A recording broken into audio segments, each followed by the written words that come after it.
Voilà. Donc, du coup, aujourd'hui, on parle de Git. Yes. J'ai fait même un petit truc sur qu'est-ce que je vais essayer de ne pas oublier.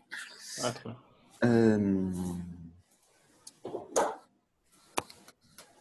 Donc, j'imagine que vous êtes à peu près tous corrects avec l'utilisation de Git, sinon je vous envoie revoir la vidéo de Vince qui a fait ça très très bien. Moi, je vais juste revenir sur certaines commandes et sur comment est-ce que moi je les utilise dans la vie de tous les jours, mes alias. Cool. Je ferai un petit hiatus sur GitHub à la fin, mais ce ne sera pas forcément très très long. Bref, on verra.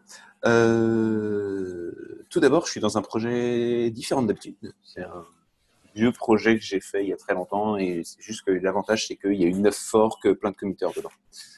C'est plus agréable pour voir des trucs que moi qui commit en boucle pendant des heures.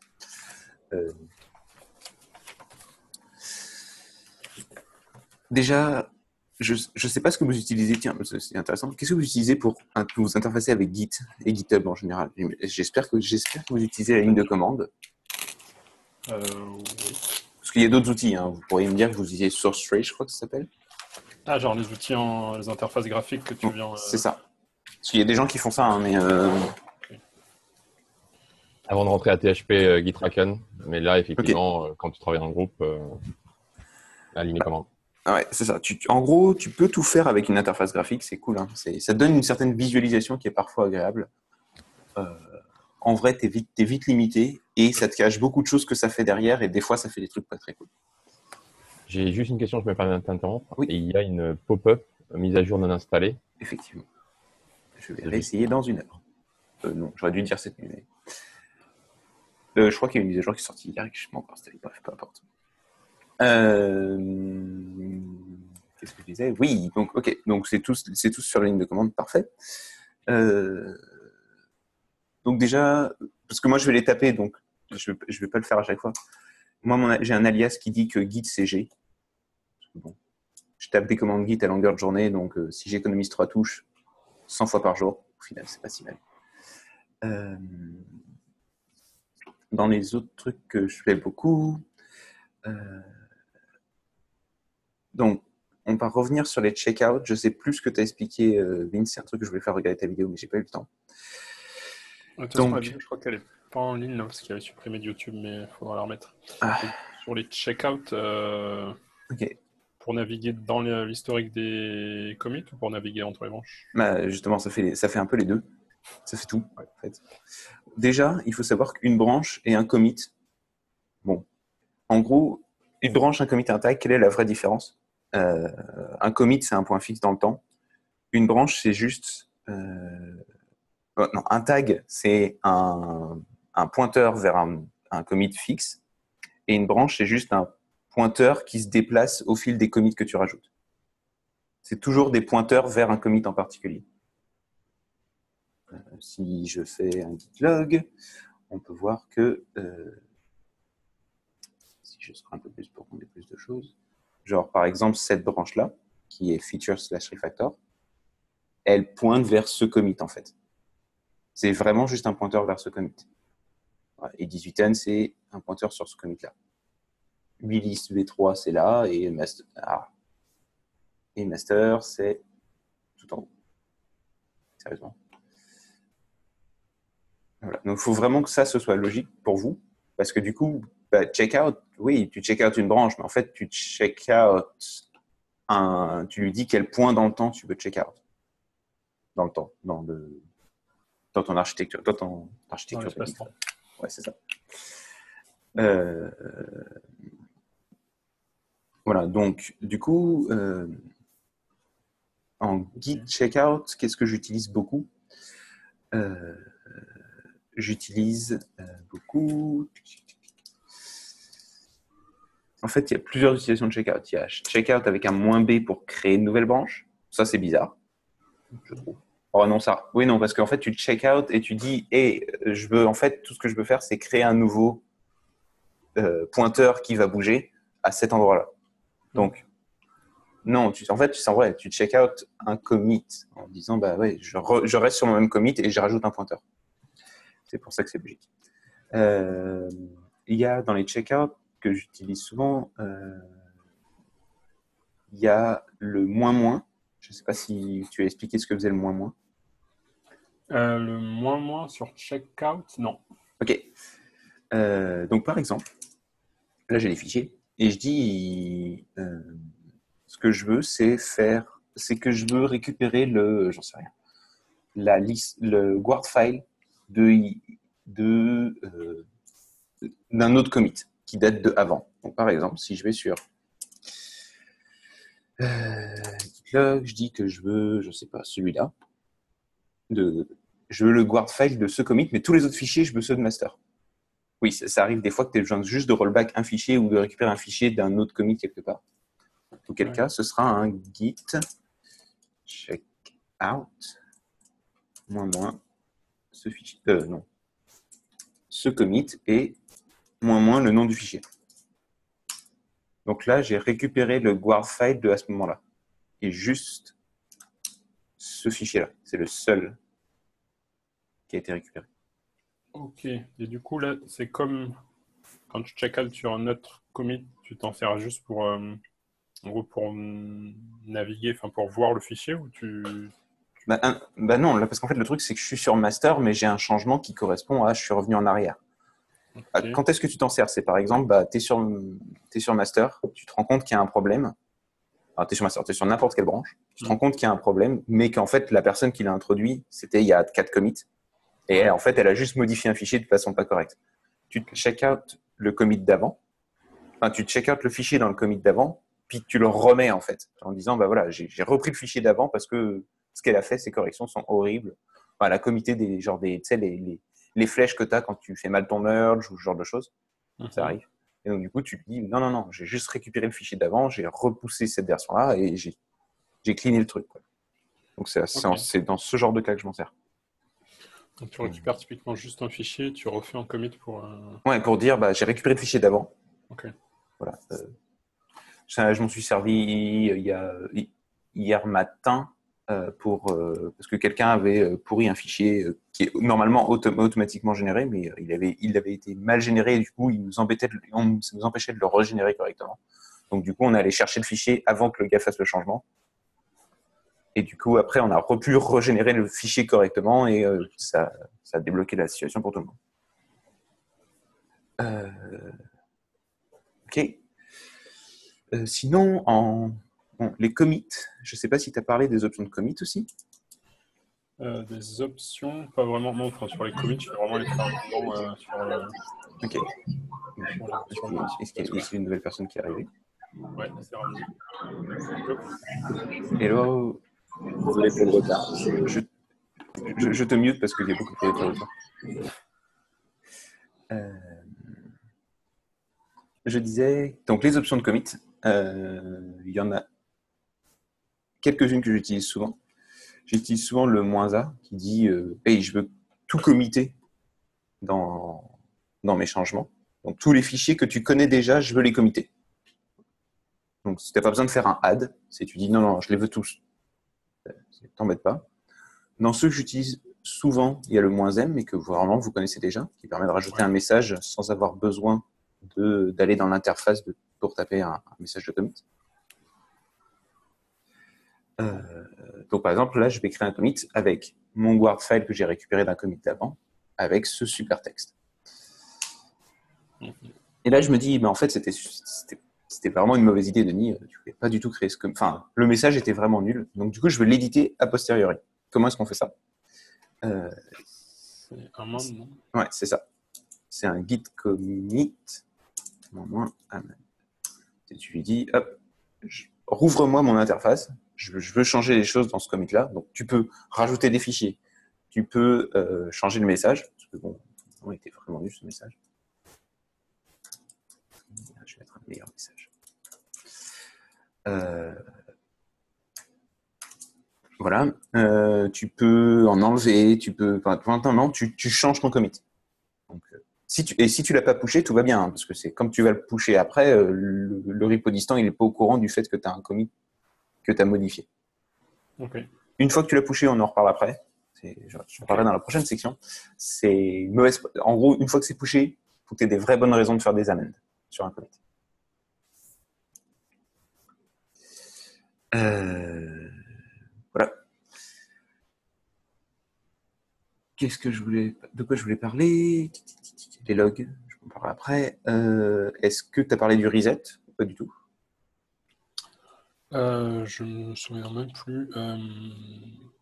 Je pense. Oui, si, j'en ai parlé, oui. Git Ok. reset hard. Ok, parfait.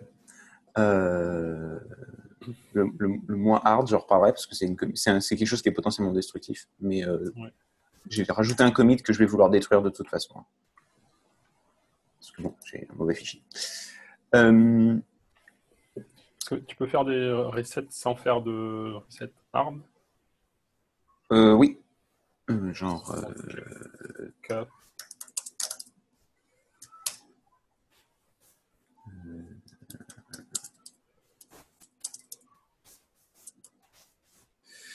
Oui, j'aurais pu faire juste la deuxième commande, je suis d'accord. Si tu... Qu'est-ce que ça fait? Je ne m'en sers jamais du reset normal. Je crois que si tu lui dis ça... Voilà, en gros, ce que ça fait, c'est que ça reset les choses que tu vas committer.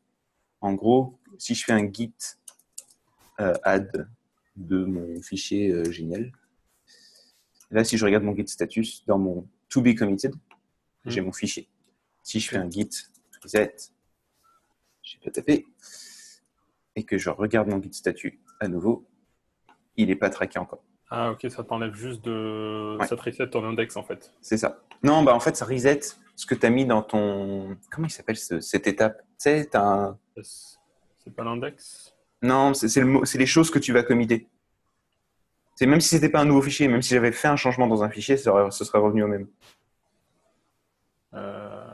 Ouais, je sais plus comment s'appelle cette étape en fait. Je retrouverai ton truc. Il y a vraiment un état. C'est les trucs qui sont staged Ouais. pour être committés, mais je sais pas comment ça s'appelle en français celui-là. Ça s'appelle peut-être index. Mais... Il me semble, ouais, mais je suis pas sûr. Ah, c'est possible. Alors. C'est peut-être juste moi qui connais pas les mots. Ok.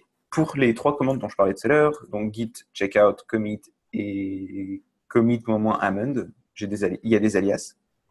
Je reviendrai sur mes alias, mais au cas où, si je les tape sans m'en rendre compte,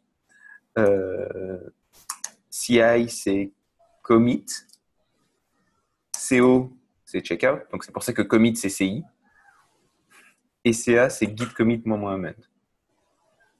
J'utilise suffisamment souvent pour ne pas avoir envie de les taper. Pareil, il y a celle-ci que j'ai beaucoup tapé, GST, c'est git statut. Parce que c'est vraiment la commande qui te permet de savoir, ok, où est-ce que j'en suis dans mon guide, qu'est-ce que je suis en train de faire, qu'est-ce que je vais faire. Ouais, carrément. Donc celle-là, c'est vraiment la commande que vous allez taper genre tout le temps. Donc il y a un alias pour ça.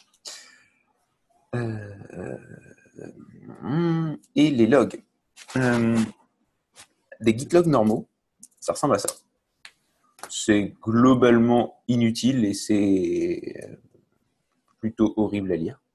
Parce que ça ne te donne pas vraiment d'informations sur qu'est-ce qu'il y avait dans les différents commits. Tu as les mots, mais bon, tu ne vois pas les branches, tu ne vois rien du tout. Donc, il est possible de les configurer un peu pour que ce soit plus agréable à lire. Notamment, je vais vous montrer l'alias qui va avec, parce que je n'ai pas envie de le taper parce qu'il est compliqué. Mais on peut avoir un truc qui ressemble plus à ça, qui permet d'avoir une visualisation dans le terminal de « Ok, qu'est-ce qui s'est passé? Quel est le commit? Où est-ce que j'en suis ?» Il y a la date aussi, Oui, combien de temps ça fait? Alors, pareil, hier, j'en ai eu besoin.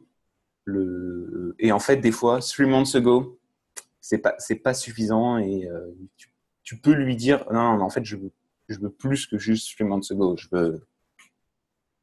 Je veux un vrai time. Je veux soit un vrai timestamp, soit que tu mets une date avec un jour, une heure, genre de choses. Parce que je suis en train de regarder qu'est-ce qui s'est passé, comment j'ai pu arriver dans cette situation. Pour info, on avait un commit qui manquait dans une branche et on ne savait pas pourquoi est-ce qu'il n'était pas là parce que on ne comprenait pas comment ça avait été branché et tout. Ouais, parce que là, au pire, alors, si tu remontes très très loin, j'ai genre 1, 2, 3, 4, 5, 6, 7, genre 8 branches en parallèle sur mon projet. Mais en fait, le truc, c'est que nous, on en était à un niveau où ça allait jusque-là.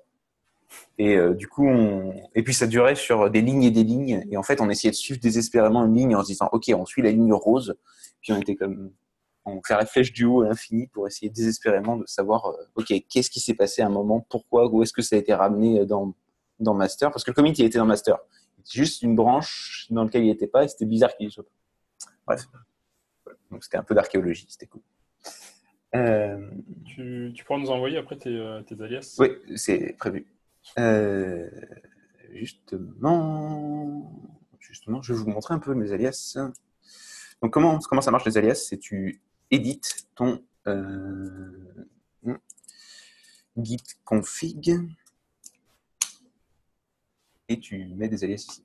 Donc, je vais faire un tour rapide parce qu'il n'y en a pas beaucoup non plus. Bon, j'ai celui-là parce que j'ai des problèmes quand je tape push et que je tape celui à la fin. Voilà, bref. J'ai un add all parce que ça m'arrive souvent aussi. Status, branch. Bon, je n'utilise pas si souvent que ça au final. J'ai un commit amen, j'ai un commit normal, j'ai un checkout. Ça, j'y reviens. Ça, c'est mon log. Et ceux-là, je m'en sers assez peu au final. Je tape les commandes à la main. Donc, en vrai, s'il y en a vraiment quelques-uns, que certains retenir, c'est le log, le checkout, le commit. Celui-là, le add all que j'utilise, celui-là, tout le temps, et celui-là. C'est 6 alias et ça simplifie ton utilisation de Git.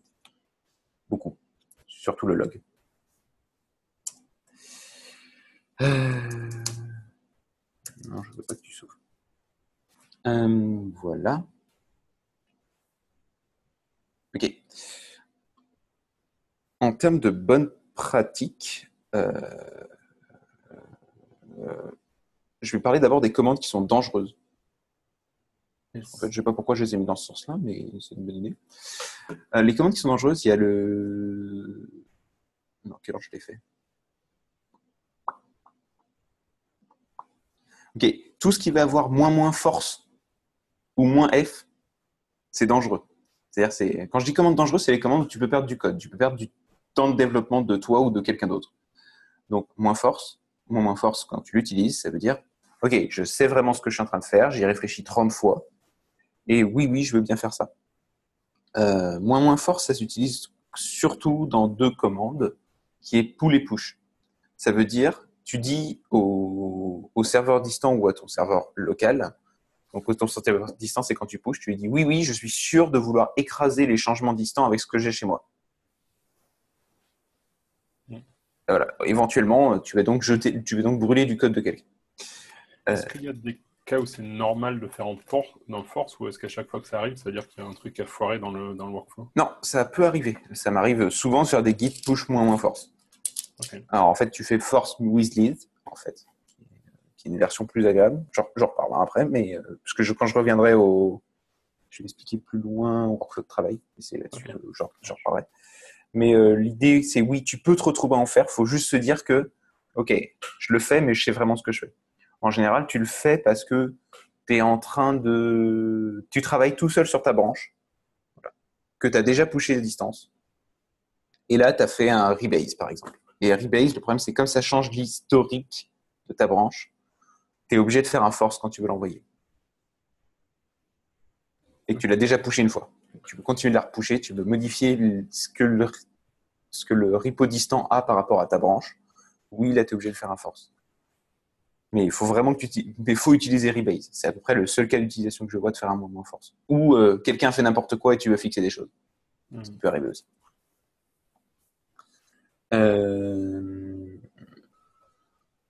Tout ce qui a moins hard aussi, c'est quand tu reset. Alors, le reset moins hard, c'est tu lui dis je veux revenir à un commit d'un autre moment. Et brûle tout ce qu'il y a entre temps. Donc, tu lui dis brûle tout ce qu'il y a entre temps. Donc, du coup, éventuellement, tu vas casser des choses. Genre là, par exemple, oui, pas GST, c'est GitLab que je veux. Ce que je veux, c'est revenir à ici. Hein, le dernier commit, je le veux pas, et mon nouveau fichier qui s'appelle JY machin du tout, je le veux pas non plus. Donc, je vais faire un git reset hard sur head. C'est je vais refaire. J'ouvre juste un nouveau terminal pour montrer à côté, ça sera plus simple. OK. Head, c'est ton dernier commit sur lequel tu es en train de travailler en ce moment. Euh, et je ne sais pas si tu as expliqué aussi, mais tu peux mettre des chapeaux. Un chapeau, ça veut dire le commit d'avant. Donc ça, c'est le commit d'avant head. Donc pour le coup, ce sera celui-là. Moi, je ne connaissais pas ça. Je pourrais directement mettre l'ID du commit aussi. Hein. Ça marcherait très très bien. Là, du coup, je lui dis non, reviens au commit d'avant, qui était de celui-ci. Voilà. Il m'affiche voilà, votre head, c'est maintenant ça. Si je quitte ça et que je le refais, il m'a brûlé mon commit.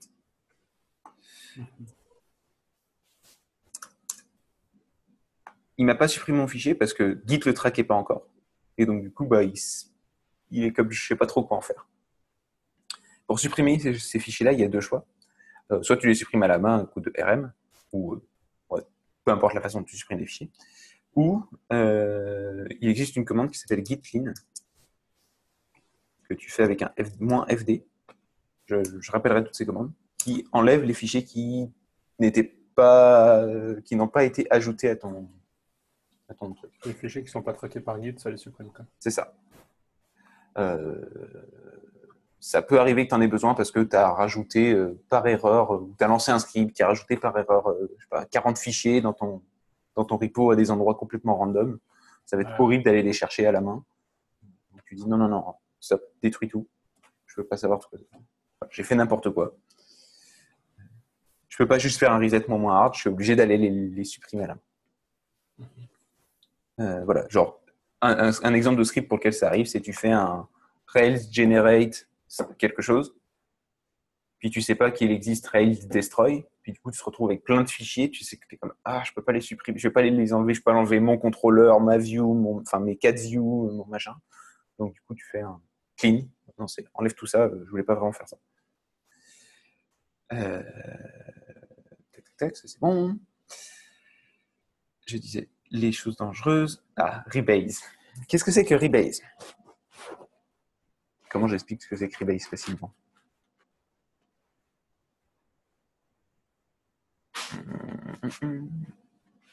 Est-ce que vous avez une idée de ce que c'est que Rebase déjà? Pas du tout. Parce que j'en ai parlé à un moment, mais.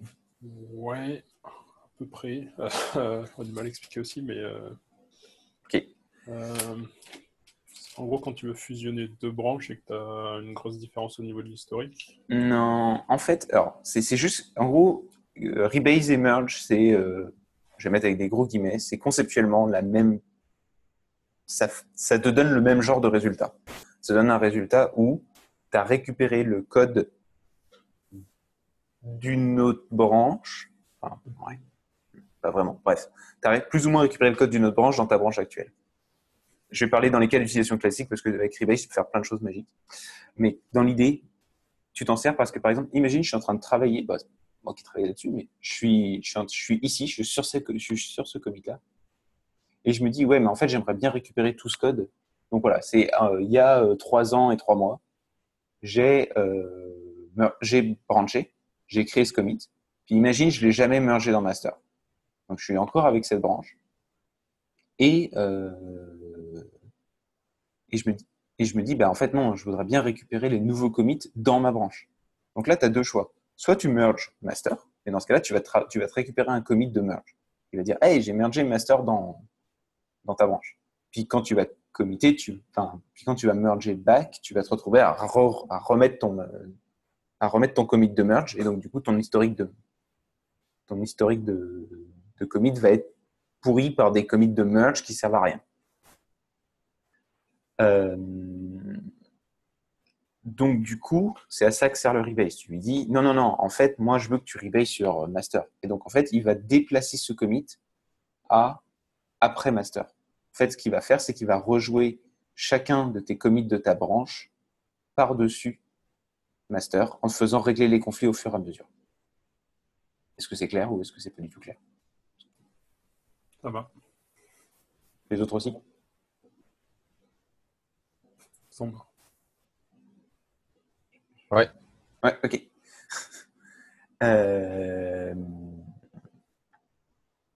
Il faut se dire que en quoi c'est une commande dangereuse. Donc, tu modifies l'historique d'une branche. Donc, éventuellement, tu peux faire n'importe quoi, sachant que, j'y reviens dans 5 secondes, tu peux supprimer des commits au moment d'arriver si ça te fait plaisir. En général, ça ne te fait pas plaisir, mais tu pourrais. Euh, Qu'est-ce que je voulais dire? Tu peux supprimer les historiques de Git. Et donc, Git, ton repo distant, donc soit GitHub, soit GitLab, soit Bitbucket, quand tu vas essayer de pusher ça, il va te faire ah ben non, là ton historique de commit, il est différent de mon historique de commit à moi, c'est pas acceptable. Et à ce moment-là, tu es obligé de faire un git push moins force. Et donc, comme tu fais un moins force, éventuellement, si vous êtes deux à travailler sur la même branche, tu vas écraser ces changements sans t'en rendre compte. Voilà. Donc non, Rebase, c'est faut faire super attention. J'ai vu des gens perdre du code avec. J'ai jamais perdu de code avec, mais j'ai fait des trucs où j'ai comme j'aurais pu faire n'importe quoi. Voilà. Je vais vous montrer ce qu'on peut faire avec un Rebase qui peut être assez cool. Donc je vais git checkout release v3. Donc là, je suis ici. Okay. Et je me dis, mais en fait, j'aimerais bien un Rebase sur master parce que bon, c'est déjà mergé, mais c'est plus pour l'exemple. Je voudrais bien donc ramener tous mes commits là. Je voudrais bien les ramener par-dessus master. Est-ce que ça va marcher? Ça va pas marcher parce que c'est déjà tout. Ok, mauvais exemple. Est-ce que j'ai un autre dossier sur lequel je pourrais faire ça? Je suis sur master, je pense que j'ai pas de branche. Je pourrais... Non, je pourrais pas le faire, ça marcherait pas. Notre file, il n'y a pas. Est-ce que j'ai un exemple sous la main? J'ai pas de branche. Ok, ça se crée. Donc, je vais sur master. Je crée une branche.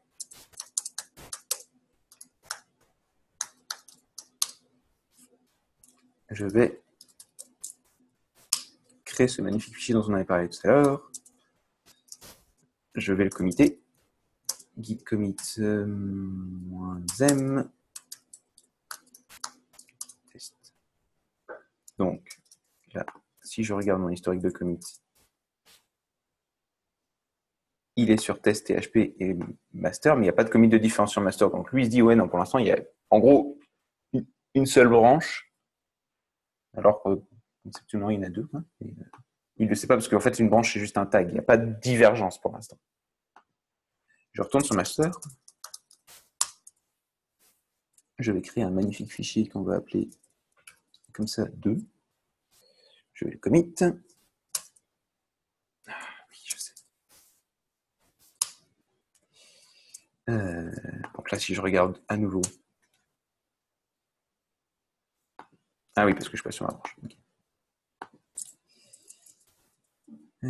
Git checkout test PHP. Hey! J'ai bien ajouté un fichier test, je suis pas fou.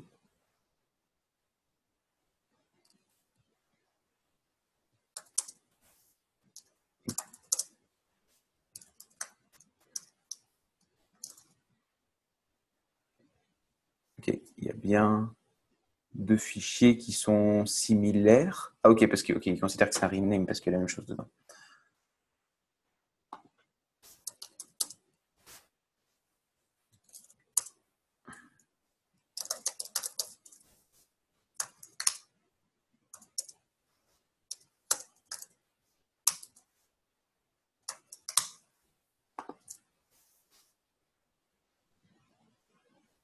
Pourquoi est-ce que je ne l'ai pas? Master. Parce que c'est pas fait pour ça. Ok. Bref. Donc là, je vais avoir deux commits de différence avec entre master et mes deux branches. Ce que je vais faire, c'est que je me dis, j'aimerais bien récupérer les nouveaux fichiers qui sont dans master. Et donc, du coup, ce que je peux faire ici, c'est un git rebase. Et je vais en profiter pour vous montrer ce que fait le -i. Donc, je vais rebase sur master. Je vais faire un -i. Ok. Donc, -i, ça démarre cette interface spéciale où tu vas voir tous tes commits de différence que tu veux rebaser en fait sur ton autre branche. Et il va te dire, ok, sur chaque commit, par défaut, il fait pick. Qui fait que... J'ai pas trop compris là, ce qui t'affiche. Ah, justement. Là, il t'affiche une ligne par commit. Enfin, plus des commentaires pour t'expliquer ce qu'il est en train de faire Ok. et de ce que tu peux faire. Mais en gros, là, pour l'instant, il n'y en a qu'un seul parce que j'ai que le commit test sur Ok. test THP. Mais si j'en avais plus, j'aurais plus. En fait, je vais en rajouter un. Ok. Ah, mince, j'ai déjà arrivé. Ouais, parce que du coup, bah, ça... ouais, non, si ça marche. Ok, je peux le faire comme ça.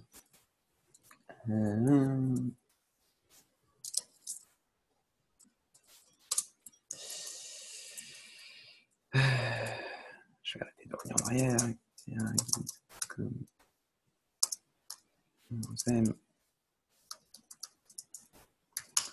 Deuxième commit. Et donc, que je rebase sur master. Là, il va me proposer tous mes commits que j'ai en plus de master. Et il va me dire, OK, pour tous ces commits, qu'est-ce que tu veux faire? Par défaut, il les pique. C'est-à-dire qu'il va juste les garder. Et qu'il va rebase par rapport à master. Mais je pourrais lui dire, OK, celui-là, test, c'était quand même pas cool. Donc, ce que je veux, c'est que tu le reward. Donc là, il va me permettre de changer le message du commit. Ouais, tu peux faire plein de trucs en fait. Tu peux faire tout ce que tu veux. Et celui-là, bah, en fait, bon, test 2, j'en ai pas vraiment besoin. Je voudrais que tu me le fixes up. Donc ça veut dire squash-le dans le commit d'avant et jette le message de commit, j'en ai pas besoin. Donc tu peux lui dire, ouais, squash mes commits ensemble, j'en veux pas. Détruis ce commit et mets-le dans celui d'avant. Bon, sachant que tu as des trucs bien encore pires, si tu peux rajouter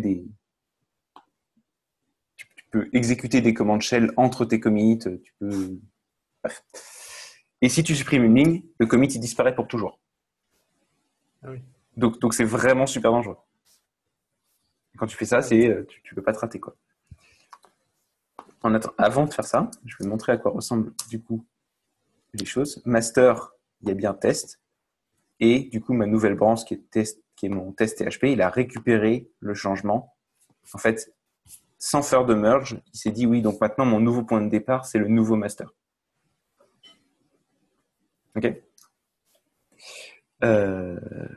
Et si tu mets pas de -i quand tu fais le rebase, il te par défaut. Il prend pic, il fait pic surtout. Ok. Voilà. Mais voilà. Et donc du coup, là, si je save et si j'écris ce fichier, voilà, il me dit OK, donc ton premier commit, tu m'as dit que tu voulais le reward. Donc ce sera test rebase. Et le deuxième, il l'a squashé en me disant il n'existe plus maintenant. Si on regarde l'historique de commit, effectivement, je n'en ai plus qu'un et son message c'est test rebase. Mais j'ai bien mes 3 fichiers. Celui-là et celui-là a juste été squashé dans mon dernier commit. Voilà. C'est pas mal ça que fait rebase. C'est très très fort, ça peut être très bien, ça peut permettre de cleaner une branche. Genre, imagine, tu es en train de travailler sur une branche, ça fait genre 3 semaines que tu travailles dessus, tu as 40 commits avec écrit work in progress dedans. Parce que tu as fait des commits plus ou moins intermédiaires mais qui ne marchent pas. Bon, ces commits-là, éventuellement, avant de l'envoyer, de vouloir le merger dans ton master, tu vas peut-être vouloir te dire ouais, mais en fait, je vais squasher ces commits-là parce que j'en veux pas vraiment. Donc éventuellement, tu vois, tu fais un git rebase -i, mais tu changes rien. En fait, tu rebase sur l'endroit vers lequel tu vas envoyer en disant OK, mais tous ces commits-là, squash-les dans celui d'avant parce que je ne veux pas qu'ils existent. Voilà. Il faut juste que tu saches ce que tu fais et que tu ne veux pas te rater. Quoi. Mais tant que tu ne supprimes pas des lignes, normalement, tu ne perds pas de code. Au pire, c'est tu as une historique de commit qui est vraiment étrange. Mais voilà. Dans les bonnes pratiques, non, j'ai parlé des commandes dangereuses. Rebase, ça s'utilise aussi à un autre moment. Quand tu pools, non. Par défaut, quand tu pools, il va merger par rapport à ce qu'il y a à distance. Donc, il va créer un commit de merge à ce moment-là. Éventuellement, tu pourrais te dire qu'en fait, toi, ce que tu veux faire, c'est un rebase. Donc, tu veux rebaser par rapport aux nouveaux changements qui sont à distance. Quand tu es plusieurs à travailler sur une branche, c'est plutôt une bonne pratique de faire des pools moins rebase. Donc, en fait, là, Voilà, par exemple, ça va être parfait. J'ai un commit qui est mon commit de test, ici. Et il me dit que j'ai 15 commits en plus à distance, donc sur GitHub. Si je fais un git pull normal, il va me créer un commit de merge en disant, bah voilà, j'ai ramené les trucs à distance, puis je les ai mergés dans ta branche master actuelle. J'ai pas du tout envie qu'il fasse ça. Moi, j'ai envie qu'il rebase parce que je veux qu'ils prennent les commits à distance, qu'ils les mettent par-dessus mon master normal et que par-dessus, ils remettent les commits de différence, c'est-à-dire mon test, les commits que le repo distant n'a pas encore. Donc, en faisant ça, voilà, on peut voir qu'en fait, il a remis mes commits, donc là, juste test parce que je n'ai qu'un seul, par-dessus ce qui était à distance. Donc, si je regarde mon historique, il m'a remis plein de choses avec des super messages de commit. Et par-dessus ça, il a remis mon commit de test qui reste par-dessus, en fait, le tab. Est-ce que c'est à peu près clair? Pourquoi est-ce que je préfère un rebase sur un pull qu'un merge?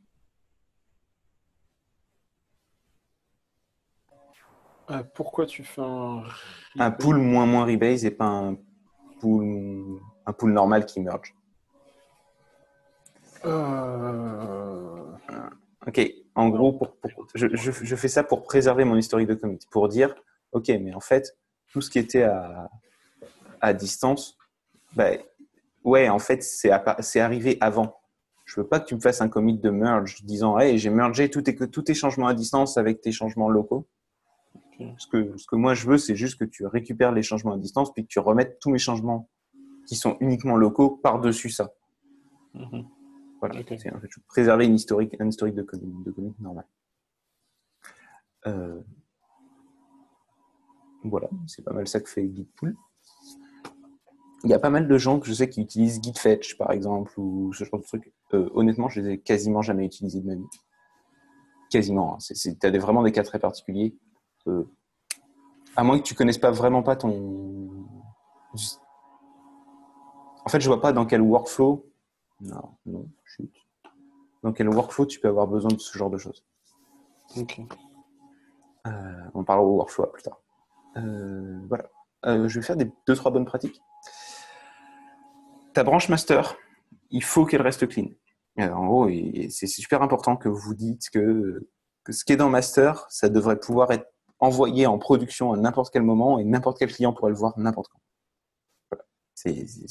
C'est vraiment une super bonne pratique. Ça fait que si quelqu'un autre que toi veut démarrer un travail, ou si même toi, tu veux démarrer une autre feature parce que tu es en train de faire un truc, puis en fait, ça te prend trop de temps, puis tu te dis, ah mais non, j'ai besoin de faire tel truc, tu peux partir de master. Dans tous les cas, tu peux partir de master et master sera clean et marchera. Donc ça, c'est vraiment vraiment super important. C'est un truc qui vous sauvera la vie quasiment tout le temps. Blame, ça c'est quelque chose qui permet de dire, ok,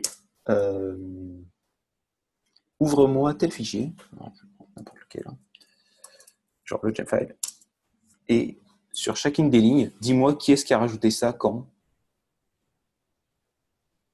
Voilà. Donc en gros, je vais pouvoir savoir que ce truc-là, je l'ai rajouté en 2017, mais ça c'était 2013 par exemple. Ah oui, c'est trop bien. Voilà. Sachant que pour les gens qui utilisent Vim, au cas où, il existe une extension Vim qui permet de faire.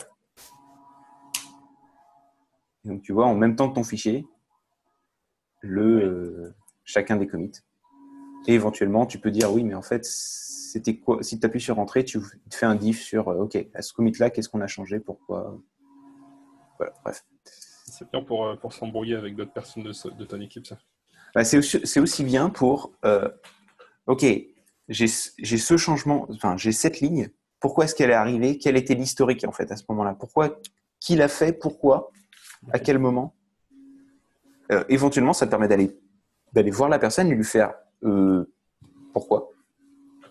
Ouais. Voilà. Parce que des fois, il y a des gens qui ont des très très bonnes raisons de faire des choses. Et bien, c'est juste que toi, instantanément, tu le vois pas et tu es comme ouais, ça a disparu, il y a sûrement une bonne raison, mais je suis pas sûr. Voilà. Donc Git blame, non, c'est vraiment, vraiment pratique. Je m'en sers quasiment tous les jours. Bon, souvent parce que j'ai envie de rager sur quelqu'un, mais en vrai... ça, c'est le checkout moins, j'en ai parlé. Git stash, est-ce que tu en as parlé ou pas du tout Ouais, j'en ai parlé rapidement. La dernière fois, j'ai pas fait de démo avec, mais... Ok. Mais je t'avoue que moi, je m'en sers jamais. Ok. Très rarement. Git stash, à quoi tu vas t'en servir Tu vas t'en servir dans un... Il y a en gros un cas où c'est très pratique. C'est tu as du travail en cours. Tu ne veux pas créer encore un commit avec écrit work in progress dedans. Parce que tu as un truc qui ne marche pas, mais tu as quand même besoin soit tu as besoin de merger master dans ta branche, de rebase sur master, peu importe, ou tu as besoin de récupérer des changements distants. Mais si tu as des trucs non committés en cours dans ta branche, Git te laissera pas faire. Il te dira, bah non, là, il y a des trucs non committés, ça va pas être possible. Enfin, tu risques, je peux pas juste récupérer les changements, ça va pas marcher. Donc, à ce moment-là, tu as deux choix. Soit tu crées un commit avec écrit work in progress dedans, ou ce que tu veux, hein, c'est peu importe. C'est pas fini, ce commit est inutilisable.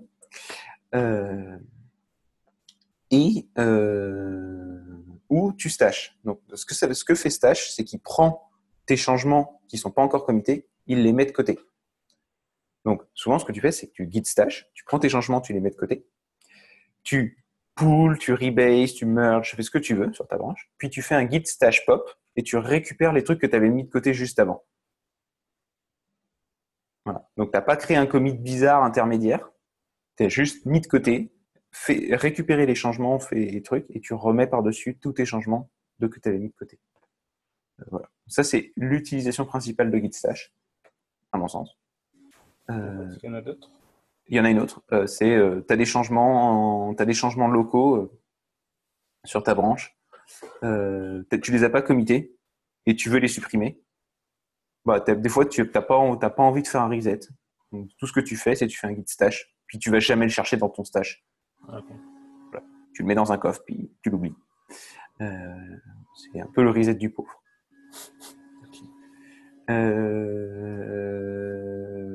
Voilà. Ça, c'est super important. Je me fiche du shell que vous utilisez, je me fiche de votre config, etc. Si vous faites des commandes Git en console, il est super important que vous puissiez savoir sur quelle branche vous êtes, tout le temps, à chaque commande. Hein, ça va vous sauver la vie. Sur tous les shells possibles de la Terre, il va y avoir une extension qui va te permettre d'avoir ce petit truc qui t'indique sur quelle branche tu es. Ah ouais, le petit truc qui s'affiche dans ton terminal, là, sans que tu aies besoin de faire git branch ou git master ou git status. Exactement. Tu sais sur quelle branche tu es en train de travailler, donc tu sais que tu es en train potentiellement de pousser des changements dans master. Et que c'est pas du tout ce que tu as envie de faire. J'avoue que j'ai pas ça, il faudrait que je le rajoute. Voilà. Sachant que si c'est bien fait, normalement, il peut aussi t'indiquer « Hey, là, tu as des changements. » Donc, quand c'est orange chez moi, ça veut dire que j'ai des changements en cours. Quand j'ai un petit plus, ça veut dire que tous les fichiers ont été ajoutés. Ah oui, trop bien. Voilà. Quand il y a un point, quand il y a pas de point, ça veut dire que ça n'a pas encore été ajouté. J'ai des nouveaux fichiers qui n'ont pas été ajoutés. Quand j'ai un point, j'ai des changements. Enfin, voilà. C'est vraiment le truc visuel qui permet tout de suite de savoir où est-ce que tu en es dans Git et qui t'évite plein de problèmes ensuite. Donc, voilà. Je pense que ça existe sur Fish, sur Bash, sur ZSH, qui sont les trois principaux que vous pouvez avoir envie d'utiliser. Je pense. Si des gens me disent qu'ils utilisent KSH ou ce genre de choses, je leur souhaite beaucoup de plaisir. Voilà. Ça, quand vous allez travailler à plusieurs sur un projet, vous allez donc pour chaque feature, je déconseille vivement de travailler directement dans Master. Et je conseille pour à chaque fois que tu veux créer une nouvelle feature, ou alors c'est juste des petits changements. Les petits changements, c'est acceptable pour moi de travailler dans Master. Quand vous êtes une petite équipe, quand c'est une grosse équipe, c'est pas possible. Mais quand tu es une petite équipe, pourquoi pas? Ou quand tu es tout seul, pas des petits changements. Quand tu as une grosse feature qui te prend plus qu'une heure, faire une branche pour travailler dessus, pour éventuellement, tu te dis oui, je la mets de côté parce que j'ai besoin de faire autre chose sur ma branche Master ou j'ai besoin de travailler sur une autre feature en parallèle ou ce genre de choses. C'est une bonne idée. Donc, dès que tu es sur une branche, oui. Et que tu vas vouloir ramener tes changements dans Master. Donc, soit tu vas merger, soit tu vas faire une pull request, une merge request dans GitLab. J'imagine que Bitbucket a le même genre de système. mais qu'en gros, tu vas vouloir ramener des changements de master. Avant de faire ça, il est super important que tu ramènes les changements de master dans ta branche. Donc, que ce soit un merge, que ce soit un rebase. Faites des merges si vous n'êtes pas sûr de ce que vous faites, hein, mais dans le doute, faites un merge. Si vous êtes sûr, faites un rebase, quoi. Mais récupérez tous les changements de la branche vers laquelle vous voulez merger avant de faire un merge. Ça va vous éviter des conflits et ça va vous éviter que vous soyez dans un state bizarre sur la branche de quelqu'un d'autre, éventuellement sur master. C'est les conflits et ce genre de choses, il faut les gérer dans la branche dans laquelle vous êtes actuellement. Et parce que ça protège la branche dans laquelle vous envoyez et parce que ça vous permet aussi de vous dire ouais, mais du coup, si je récupère tous les changements de master, quand je vais merger, il va rien se passer. Je vais remplacer master par ma branche. Enfin, je vais merger la branche distante, donc master souvent, par ma branche.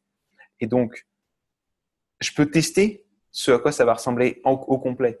C'est pas, oui, il y a plein de changements sur master. Moi, je vais merger mon travail dedans. GitHub me laisse faire parce qu'il n'y a pas trop de conflits. Ou je le fais à la main, il va y avoir des conflits, mais je vais les régler, tout va bien se passer. Puis du coup, je vais tester directement sur master. Puis là, en fait, c'est une super mauvaise idée parce que ça se trouve, ton merge, il va super mal. Enfin, tu vas casser d'autres trucs dans l'application parce que tes changements, même s'il n'y a pas de conflit, vont introduire des régressions dans le système. Donc, tu veux pouvoir tester un état équivalent à ce qui va arriver dans master au final. Ok, je comprends. Voilà, c'est vraiment super important. C'est ça. Je pense qu'il y a des gens qui se sont tirés des balles dans le pied pendant des projets finaux à cause de ça. Fred, si tu veux. Mais pas que des balles. Hein. J'ai plus de cheveux, en fait, c'est à cause de ça. De quoi ? Je dis, je n'ai plus de cheveux, c'est à cause de ça. Ok, d'accord. Ah ouais, non, c'est horrible, quoi. T'as deux branches qui marchent, t'as master qui marche, t'as la branche du gars qui marche, mais comme il y a des changements entre les deux, et c'est le merge sauvage, et là, t'as un master qui marche plus. Et effectivement, c'était sur les projets finaux. Oui, je sais. Parce que sinon, c'est pas drôle. Voilà. Puis c'est toujours, quand on fait ce genre de merge sauvage, c'est toujours la veille du moment où il faut le faire. La veille du démodé. C'est la base. Voilà, ça c'est vraiment les bonnes pratiques auxquelles il faut penser. C'est GitBlame, ça va te permettre d'avoir des trucs. Oh, j'en ai pas parlé. GitDiff, je ne sais pas si vous l'avez déjà utilisé. Bon, là, ça ne va rien faire parce qu'il n'y a pas de changement. Mais par exemple, si je lui dis, hey, c'est quoi mes changements par rapport à le commit d'avant? Mais en fait, là, il va me dire, ok, c'est ça. Okay, c'est quoi le changement par rapport à deux commits? Ok, tu as changé ce fichier, ce fichier. Et tu peux lui dire, ok, est-ce que je peux comparer telle branche et telle branche? Et donc, du coup, tu peux comparer deux commits ensemble pour savoir quelles sont les différences entre les deux. Ça sert pas si souvent que ça, au final. Mais des fois, c'est quand même, tu fais comme, ok, qu'est-ce qui s'est passé? C'est pareil, c'est toujours pour essayer de comprendre l'historique de quels ont été les changements, pourquoi, comment. Voilà, donc GitDiff, ça vous servira de temps en temps. Mais il faut savoir que ça existe. C'est possible d'essayer de comprendre avec ce genre de choses. Parce que là, ça va pour l'instant, vous êtes des petites équipes, éventuellement vous êtes tout seul sur vos projets. C'est pas difficile de comprendre. Quand vous dépassez les 40 développeurs sur un projet, tu peux pas savoir ce que fait tout le monde. Et donc, du coup, il y a des moments où tu te retrouves à te dire, ok, je fais un GitDiff pour qu'est-ce qui s'est passé, pourquoi, qu'est-ce qui a changé entre maintenant et il y a 2 jours.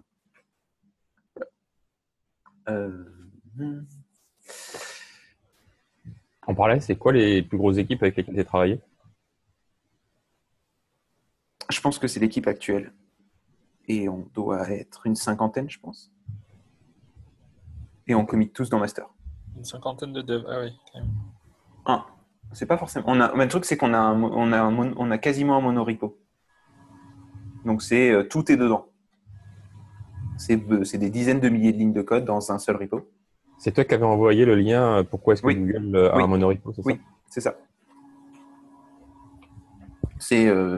Est-ce que c'est une bonne idée, est-ce que c'est pas une bonne idée est une question pour pas forcément pour maintenant, Ouais. on aura peut-être à la fin s'il y a du temps, quoi, mais parce que ça peut être c'est plus un débat d'opinion à un moment. Hein. Mais Ok. voilà, donc du coup c'est un monorepo où il y a 50 développeurs qui committent tout le temps en permanence. D'accord. Donc, ouais. Et c'est toi qui passes ton temps à faire le ménage ou... Non, pas à ce point. Enfin, ok. Je suis la personne que pas mal de gens vont voir par défaut quand il y a des problèmes de Git. Avec quelqu'un d'autre. En gros, on est deux où c'est un peu comme hey, j'ai eu un truc qui marche pas en Git, tu peux m'expliquer pourquoi, tu En fait, peux aider. le sens de ma question, c'est est-ce que des professionnels du code sont plus Non, rigoureux ou diligents? non. J'ai vu des trucs horribles. Laisse-moi juste finir la question, c'est est-ce qu'en fait ils font un effort pour faire du mieux et est-ce que c'est du best effort de leur côté ou est-ce qu'en fait, sachant qu'il y a un Denis ou quelqu'un d'autre, ils sont en mode roue libre et c'est toi qui à la fin clean? Non. Alors en fait, les moments où je clean, c'est très rare. D'accord. Donc il y a quand même du best effort. C'est vraiment du best effort. De toute façon, c'est comme ça que tu travailles. Si tu le fais mal, ça veut dire que tu fais mal ton travail d'un autre côté. Donc, et puis moi, je suis pas payé. Enfin, moi, je fais ça parce que je fais de la bonne volonté et parce que je veux aider les gens. Tu vois, donc c'est un peu, mon boulot, c'est pas de cleaner le n'importe quoi des gens. Oui, ma question était plus sur la tendance à la dérive. Ouais, Ok. mais ça, du coup, ça dérive pas trop. Et puis comme en général, c'est, tu prends plus ou moins un blâme, plus ou moins en public en fonction. Du coup, tu le fais une fois, puis après, t'as quand même ta pression de, ok, tout le monde est sur Slack et tout le monde a vu que c'était genre, what the fuck, qu'est-ce qui s'est passé, quoi. Ok, la structuration par l'outil. Ok. C'est ça. C'est vraiment, et ça c'est vraiment arrivé à un moment, j'arrive sur Slack et je fais, ok. Là, j'ai récupéré une branche. Qu'est-ce qui s'est passé ou Nous, on a faim, mais c'est pas de sa faute. Non, mais nous, on est là, on aurait pu bouger le truc. Bonjour la personne qui nous parle. Alors, Ah, il faut changer son mot de passe Twitter. Oh non, mon mot de passe Twitter, c'est pas. Où est-ce qu'il est Oh non. Baptiste, on t'entend. Ouais. Maintenant, Baptiste est muté. J'espère qu'il peut se démuter tout seul au besoin. Sinon, peut-être. Là, il vient de se mute en fait, mais c'est vrai qu'on entendait. Non, c'est moi qui viens de le mute. Ah, tu viens de mute, pardon. Mais en Et gros, d'ailleurs, au point où j'en suis, t'as souvent des conflits ou c'est assez rare? non, j'ai vraiment souvent des conflits. D'accord. Ça arrive de façon assez commune. Mais ça se règle bien normalement les conflits. Hein. C'est souvent quand tu merges dans ton comment dire, comme tu merges dans ta branche, ce qui se passe c'est que tu gères les conflits avec ton code que tu viens de rajouter. Donc ça va, tu comprends parce que c'est ton code que tu viens de rajouter, tu merges les conflits de ton côté avant et donc du coup tu es capable de les gérer. Non, je sais pas si c'est clair, mais voilà. Yes. Ouais, c'est Ok. bon. Alors attends, je vois qu'il y a plein de messages que j'avais pas lus. Blablabla. Non, mais t'embête pas, il y a beaucoup de paille dans le tas. Hein. Ok. Est-ce qu'il y a des questions est-ce qu'il y a des vraies questions qui sont apparues? Non. Ok. Parfait. Hésitez. Si des gens peuvent monitorer le truc de discussion et me reporter les questions, parce que moi je les vois pas. Donc, Ah si, du coup, Oui. c'est pas directement. Et comment tu fais toi pour nettoyer tes branches quand tu te retrouves à avoir plein de branches qui ont été mergées? Comment on fait pour le... Ok. J'avais entendu parler de Git prune, mais j'ai pas réussi à en servir, par exemple. Alors, deux cas. T'as les branches que t'as pushées, t'as les branches que t'as pas encore pushées. Les branches que t'as pas encore pushées, c'est git branche -delete, le nom de la branche. Et en fait, ce que ça fait, c'est juste que ça enlève le tag mouvant que représente une branche. Si tu l'as déjà pushé, je sais qu'il existe une commande pour ça, git, que j'oublie toujours. Donc en général, c'est un Google de comment supprimer une branche, quoi. Et quand tu fais une pull request, si tu merges une... Oui. Ouais, enfin ouais, vas-y, finis. Ok, si tu merges une pull request, est-ce que j'ai ça sous la main? J'ai pas de pull request ici. Je pense que j'ai des pull requests sur nulle part. Ah si, peut-être. J'en ai peut-être encore des ouvertes sur... Comment il s'appelle?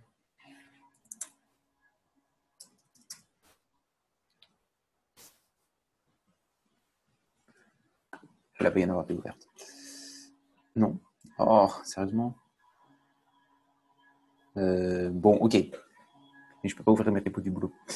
Quand tu as des pull requests qui sont ouvertes et que tu merges vers une branche, après, il propose de delete la branche qui correspond à cette pull request. Ok. Donc, je sais pas s'il y a une option qui permet de le faire automatiquement, mais je vois pas de bonne raison de ne pas le faire. Parce que GitHub te permet au pire de les ramener quand tu les as supprimés. Ok. Mais ça, du coup, c'est pour les supprimer une par une. Oui. Il n'y a pas une commande qui genre te permet de supprimer toutes les branches que tu as déjà merge qui te restent en local? Je sais pas. Ok. Peut-être. Je l'ai jamais fait. Ok. Voilà. Non, je pense que Je chercherai. j'ai plein de branches qui servent à rien sur mes projets en locaux, mais est-ce que c'est vraiment gênant? Qu'est-ce que ça change? Bah, en soi, rien, mais juste quand il y en a beaucoup, je trouve que ça fait pas clean. Tu sais plus du coup sur quelle branche sont en cours, quelles branches ont été merge. Ouais, mais pour ça, tu as Bon. Gitlog. Après, moi, je fais jamais Git branch, donc je ne sais pas. Ok. C'est vraiment un cas que j'ai vraiment pas. Je fais des logs, je sais sur quelle branche je travaille à la rigueur. Yes. Donc, quand le projet est assez gros, genre par exemple au boulot, je vais avoir il y a des nomenclatures sur comment nommer ces branches. Donc du coup, tu les retrouves. Yes. Donc, Ok. j'avoue que j'ai jamais trop eu ce problème, mais c'est une bonne question. Je sais pas, voilà. Mais j'imagine que Stack Overflow devrait te répondre. Au pire, je pourrais regarder. Ok, non, je rechercherai celui que j'avais essayé des commandes qui tentaient de faire ça. De quoi? J'avais essayé des commandes qui étaient censées faire ça, mais Ok. ça marchait pas trop. Je sais pas. En termes d'outils, les alias, c'est la vie. Pour les diffs, j'ai montré vite fait, mais par exemple, je pense que tous les éditeurs de la Terre te permettent de faire des diffs facilement entre deux commits. Ou au moins de faire de t'aider à gérer tes merges aussi. Donc tes conflits quand tu fais un merge. Je pense que à peu près tous les éditeurs te permettent de le faire. Ok, voilà ce qu'il y avait avant, voilà ce qui était maintenant. Oui. Lequel des deux tu veux? Mon point là-dessus est Vim permet de le faire, donc je pense que tous les éditeurs permettent de le faire, mais il y a un problème. Et en général, toi, les conflits, tu les règles en local ou tu push via GitHub? En local, toujours en local. Je règle tout en local parce que comme je merge tout dans ma branche chez moi avant de faire quoi que ce soit sur GitHub, du coup, je règle tout chez moi, puis je pousse sur GitHub, puis après je merge vers la branche. Donc, du coup, j'ai jamais le problème de... Le request, t'as jamais de... Si j'ai des conflits dans la pull request, je les règle chez moi. Je les règle en local et puis je repousse. Ok. Non, parce que des fois, GitHub, il te dit qu'il va pouvoir gérer les conflits tout seul, mais en fait, il ne te les gère pas correctement. J'ai déjà eu ce cas. J'ai déjà dû corriger master après que quelqu'un ait utilisé ces features. Tig, c'est un petit utilisateur en ligne de commande qui est vachement agréable. Donc là, je vais retourner sur mon truc avec plein de branches. Si je tape Tig, si je tape Tig, ça me permet d'avoir une visualisation qui ressemble à mon GitLog. Je peux déplacer entre les commits. Et si j'appuie sur Entrée, je peux visualiser, ok, qu'est-ce que c'était que ce commit?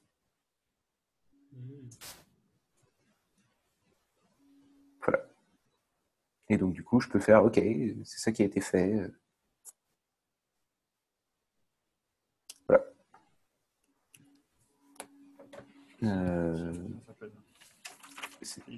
TIG, voilà. Et tu peux lui dire TIG juste un fichier. Tu peux lui dire juste le gemfile. Et auquel cas, tu ne verras que, ok, quand est-ce qu'a été changé le gemfile, à quel moment, et voilà ce qui a été changé dedans. Au cas où, il y a plein d'autres options. Je vous laisserai les explorer sur Tig. Je crois que c'est pour l'interrogateur. Ouais. Help. C'est une sorte de git log amélioré, quoi. Ouais. Je sais plus comment ça marche. Ah, c'est H. Voilà. Et en gros, tu peux faire plein de choses. Je vous laisse regarder. Il y a vraiment plein de choses. C'est super pratique.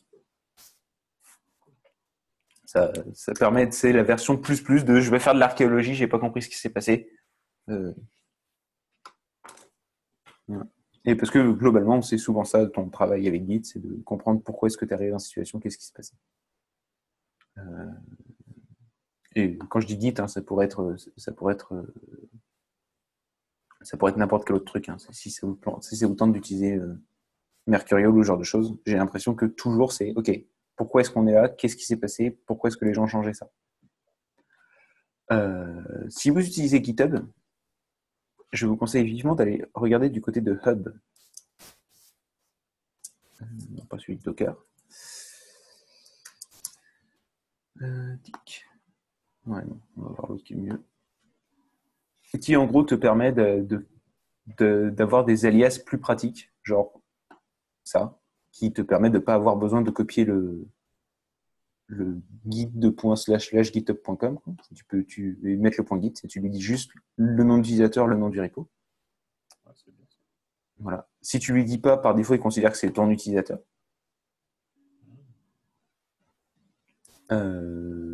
Tu peux... où est-ce qu'ils sont? Bon, leur doc n'est pas forcément optimal, mais tu as git fork, parce que tu peux éventuellement forker le repo. Et tu as git PR, ça c'est vraiment celui, un pull request, c'est celui que j'utilise tout le temps. C'est... Tu peux pull request tu peux créer une nouvelle pull request à partir de ta branche courante vers ce que tu veux. Et à la fin, non. Non. Et tu peux... et à la fin, il te donne l'URL de ta pull request. Comme ça, tu peux soit la copier-coller, soit la visiter pour ajouter des gens, ce genre de choses. Voilà. Donc ça, c'est pas mal ce que je voulais dire sur Hub. C'est pratique si vous utilisez GitHub, c'est vraiment ça. En gros, tu n'as pas besoin d'aller sur GitHub, ou très peu.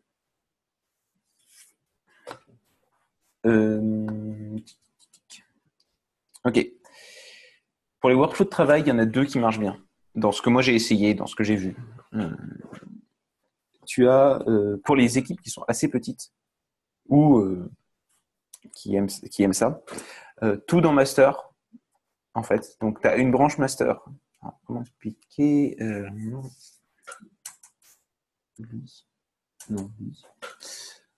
Tout ton code est en master. Et puis, à chaque fois que tu as une feature, tu crées une branche. Tu travailles sur ta feature. Tu crées une pull request ici, ou une merge request, tout ce que tu veux. Et tu merges vers master. Pareil, tu peux faire un nouveau truc. Tu crées une nouvelle branche. Tu rajoutes tes changements. Tu merges vers master, etc. Tu peux le master juste à chaque fois avant. Et puis... Ouais, c'est ça. C'est pas un bon exemple parce que je travaille tout seul et j'ai fait pas mal de commits directement dans master. Mais en général, ce genre de repo, ça ressemble vraiment à une espèce de branche master infinie. Et puis tu as vraiment juste des espèces de petits ponts de OK, je suis parti de master, j'ai fait les changements, je les ai mergés. Voilà. Et donc tout le monde part de master, quasiment. Donc 90%, 99% des cas, tout le monde part de master. Et donc tout le monde a un socle commun qui continue de marcher en permanence.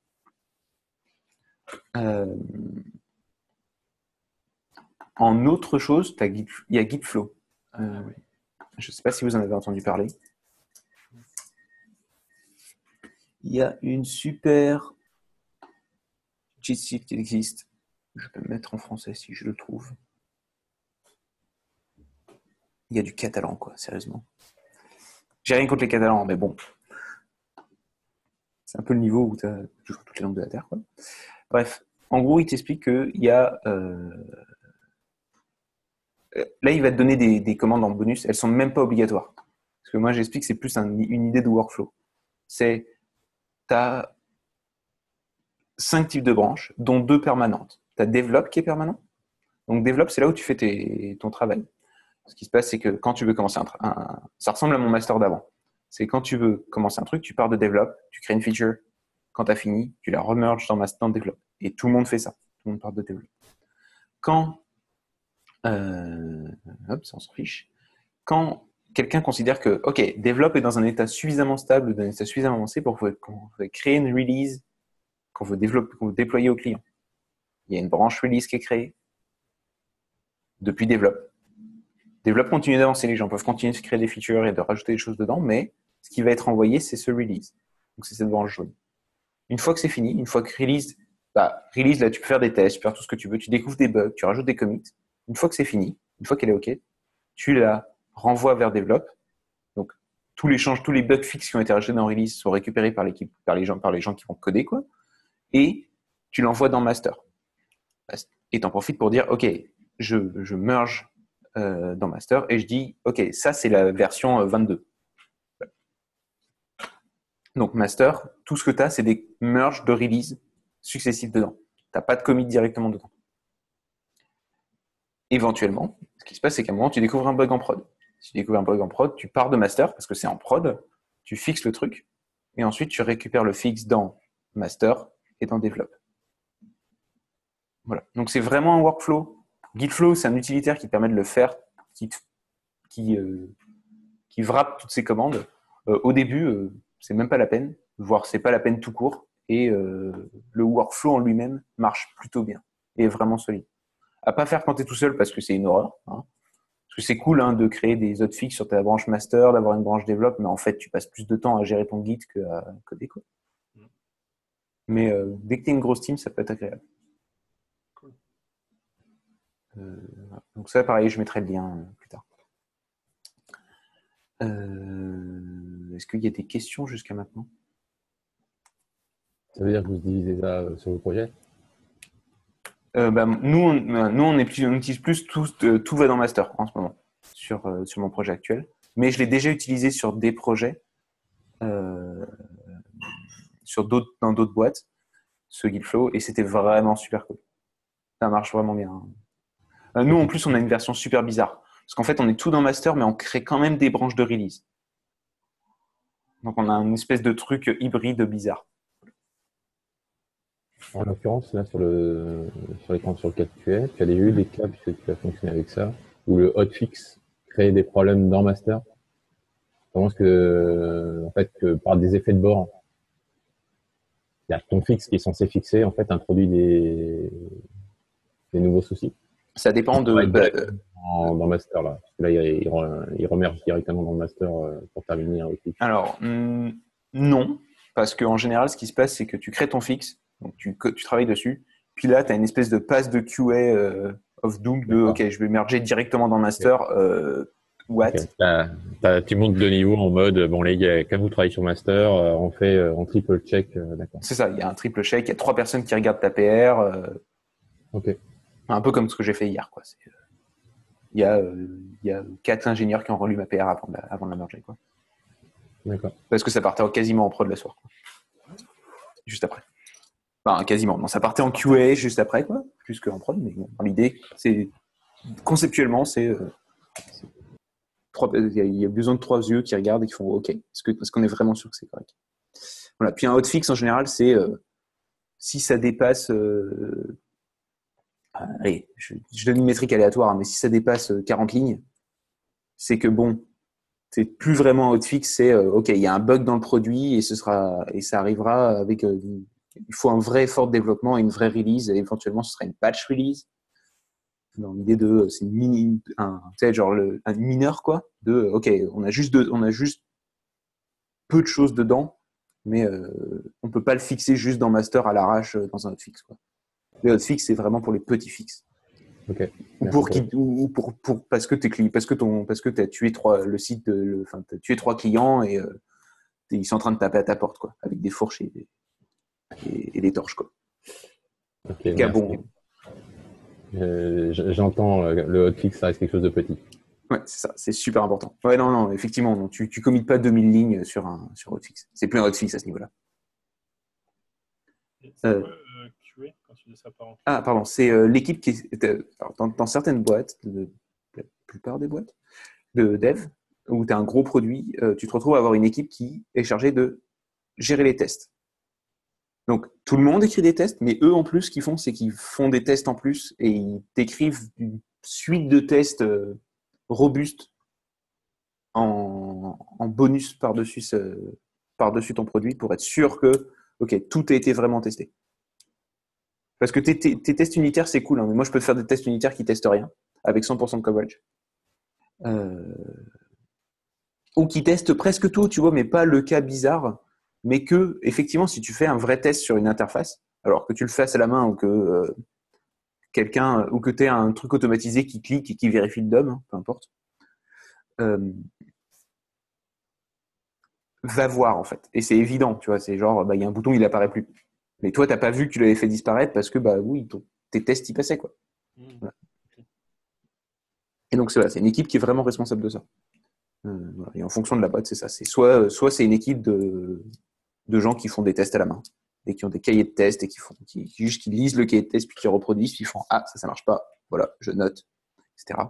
Soit c'est des gens qui automatisent vraiment tout ça et qui du coup, en gros, leur boulot c'est de développer le fait qu'à la fin tu puisses appuyer sur un bouton qui dise teste tout et ça prend 45 minutes ou 1 heure ou plusieurs jours, ça dépend des projets. Voilà. Mais du coup, leur job, c'est de faire que des tests. Quoi. Oui, leur job, c'est de faire des tests. Okay. Voilà. Et éventuellement de les automatiser. Donc, tu vois, ça peut être vraiment du code. C'est quand conceptuellement, ils pourraient prendre Wattier et puis faire marcher Wattier, puis vérifier que Wattier trouve bien les bonnes choses.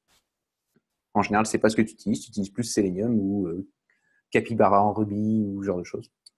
Mais au robot, il y a des millions de frameworks qui font ça. Voilà. Et en général, c'est hybride. C'est les deux. Tu as une grosse suite de tests qui testent des trucs automatiquement, mais tu as quand même toujours quelqu'un qui va faire les tests, au moins les tests de base, en te disant, OK, est-ce qu'il n'y a pas quelque chose qui est wrong et ça se voit?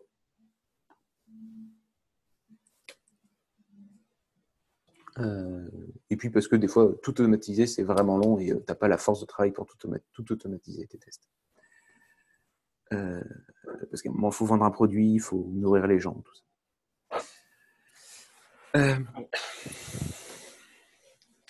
Voilà, qu'est-ce que je racontais? Je racontais que des workflows de travail. Donc voilà, c'était un peu mes 2 recommandations. Les 2 marchent bien. C'est juste que quand tu es une grosse équipe, c'est parfois difficile à gérer et tu te trouves dans des cas étranges. Et puis que si tu délivres de façon continue et que tu as une grosse équipe, si tout le monde push directement tout le temps dans Master, éventuellement, tu peux délivrer des trucs à l'arrache. Voilà, si tu n'as pas confiance dans ton équipe de dev, ça peut mal se passer. En général, quand tout va dans Master, mais tu as des branches de release, c'est parce que tu n'as pas forcément confiance dans ton équipe de dev pour faire le good thing. Ou que tu n'as pas assez de tests, ou que, voilà. Il y a plein de raisons valides pour tout ne va pas dans Master en livraison continue. Est-ce que vous avez d'autres questions? Et après, je vais parler un peu de GitHub. Pour moi, c'est bon. C'est good. Il y en a pas dans le chat, c'est bon? Ok. GitHub, j'ai 2-3 trucs à donner sur GitHub. Moi, je connais plus GitHub que tous les autres systèmes, donc c'est pour ça que je vais parler de celui-là. Je pense que tous les autres systèmes ont des features qui sont globalement équivalentes.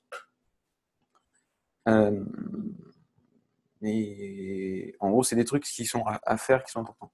Ok, les branches principales, que ce soit tu as Develop et Master, soit tu as juste Master, les merges à la main, ça n'existe plus. C'est interdit. C'est pas possible. C'est toujours une pull request. Tu ne devrais pas être dans GitHub. Il y a une possibilité pour empêcher de faire des commits et de merger directement dans un truc. Hein. Si je vais sur très bien. Voilà, je peux dire dans les settings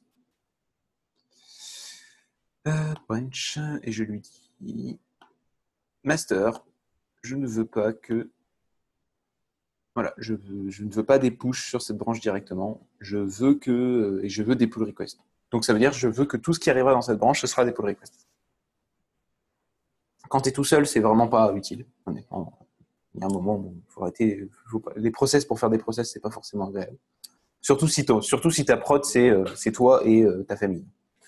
ou tes amis, tu vois ce que je veux dire, c'est pareil. Mais dès que tu deviens plus gros, cette case te sauve pas mal de vie, sauve pas mal la vie. Parce que ça fait que, bon, ok, il n'y a rien qui ira directement en prod sans que tu aies pris le temps de te dire, ok, je fais une pull request. Quel est l'avantage d'une pull request par rapport à un merge à la main?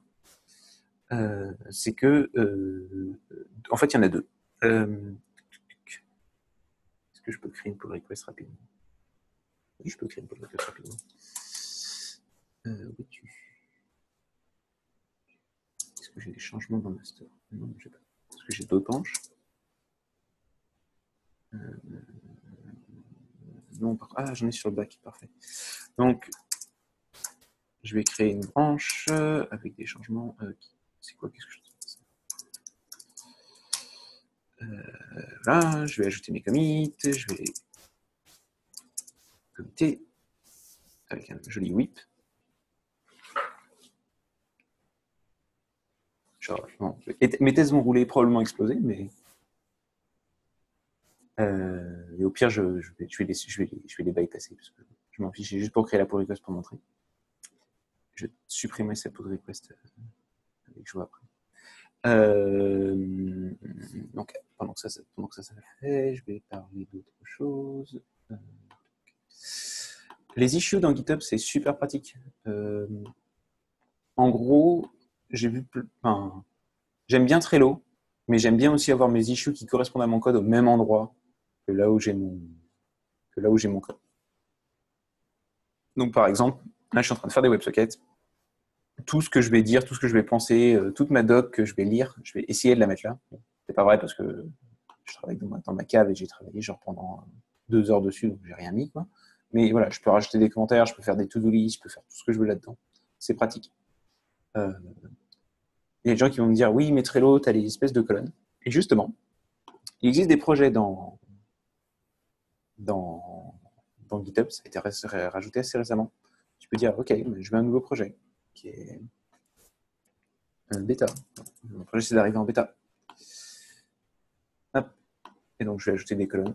Je vais ajouter toutes les nouvelles tâches que je rajoute vont aller dans ma colonne bêta, dans ma colonne to-do.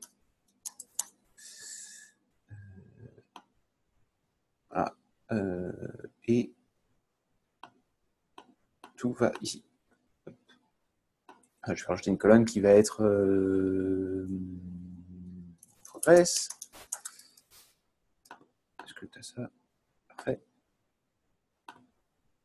Oui, en fait, oui, tout ce qui va là. Ouais, ici. Et un done. C'est vraiment le workflow de base, hein, mais tu pourrais le mettre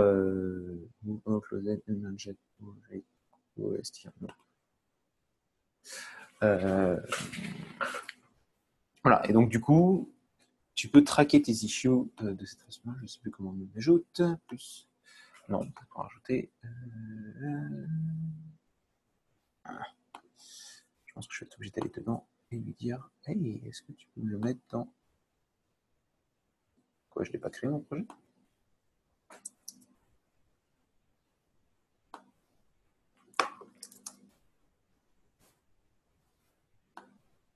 Ok, parce qu'il n'est pas récent. Parfait. Est-ce que je peux setter le projet d'un coup? Bon, je sais qu'on peut le faire d'une façon, je ne me souviens plus comment on fait.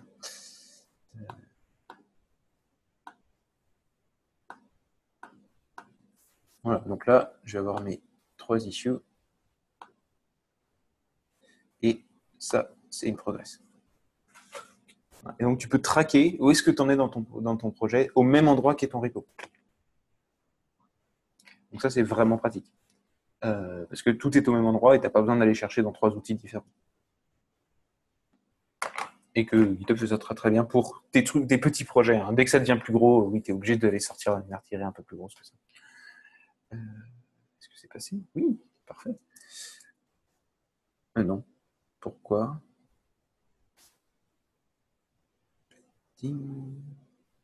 Ah, parce que j'ai un fichier qui n'est pas assez testé. Bon, ok. Ne faites pas ça chez vous. Non.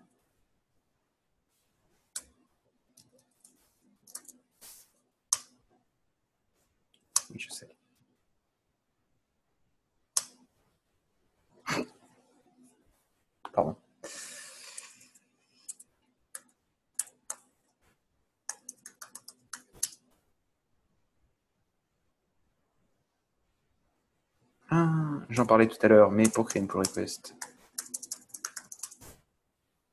je vais créer donc du coup une... Non, peut-être mettre un raison. Ok. Voilà. Donc, comme je disais, je peux faire un guide pull request en lui indiquant la branche de destination. Et si j'ouvre l'URL, il me manque ma pull request. Donc, quels sont les gros avantages d'une pull request par rapport à un merge à la main? Déjà, il y a une notion de review. Donc, ça veut dire que tu peux dire, hey, Amandine, est-ce que tu peux relire mon code, s'il te plaît? Quelqu'un d'autre, parce que tu peux rajouter plusieurs personnes, parce que bon, fondamentalement, pourquoi pas. Et donc, ces personnes-là vont être notifiées. Et du coup, elles vont pouvoir regarder mon code et dire, ouais, mais attends, ton naming, il n'est pas ouf, quoi. Alors, tu startes une review. L'idée d'une review, c'est que tu vas relire tout le code. Il y a des trucs qui vont potentiellement te faire hurler au milieu. Je sais rien. Je sais pas, bref. Et qu'à la fin, tu vas dire, bon, ok, est-ce que je suis d'accord? Est-ce que je pose des questions, donc je fais un commentaire. Je suis pas pour, je suis pas contre. Voilà. Ou, ah oui, mais c'est ça. Je peux pas me dire que j'approuve ou je request mon truc. Voilà. Et donc, en fait, si tu cliques sur Approve ou Request Change, ça peut, en fonction de tes options, je montrerai tout à l'heure, ça peut bloquer tes merges, éventuellement. Ou tu peux avoir besoin que tu aies au moins une personne qui a regardé et qui a fait oui avant de pouvoir bloquer, avant de pouvoir merger. Alors, quand tu fais une routine review, tu reviens là, et en gros, quand tu lis ton historique de ta PR, tu vas voir, ok, je vois qui a reviewed, à quel moment et qu'est-ce qu'il a dit. Puis les commits vont se rajouter, tu as vraiment l'ordre qui est préservé, et donc tu as une vision globale de qu'est-ce qui a été fait dans cette PR et dans quel ordre, à quel moment. Voilà. Éventuellement, ce que peut faire aussi Automatic Point Pull Request, c'est faire rouler tes tests dessus. Donc si tu as un système d'automation quelconque qui est là, tu peux dire, hey, sur toutes mes pull requests, fais rouler tes tests. Donc là, j'ai la même erreur que tout à l'heure. C'est oui, il y a un fichier que j'ai pas assez testé, et donc du coup, il me crache dessus. Comme je disais, toutes ces options, dans les branches, si je retourne sur master, si je dis que je la protège, je peux lui dire, ouais, mais en fait, moi, mes pull requests, je veux qu'il y ait au moins une personne qui les reviewé avant qu'elle soit mergeable. Et éventuellement, je veux que que tous les tests passent avant qu'elle soit mergeable. D'ailleurs, en fait, je veux que tous les tests passent.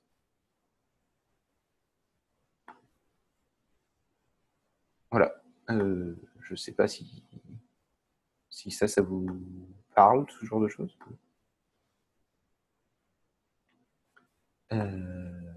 Donc, du coup, j'ai ma... Et qu'est-ce que ça permet d'autre? Tu peux mettre des labels, éventuellement, si tu te dis, bon, ok, est-ce que je pense que c'est une bonne idée l'assigner à un projet? Parce que, bon, c'est l'autre. Voilà. Dans les autres choses importantes sur les pull requests, il est possible de les lier. Quand tu fais des dièses quelque chose dans ton projet, il est possible donc de référencer en disant que ouais, mais en fait, ma pull request, elle va fermer l'issue voilà, parfait, très bien. Elle va fermer l'issue numéro 8.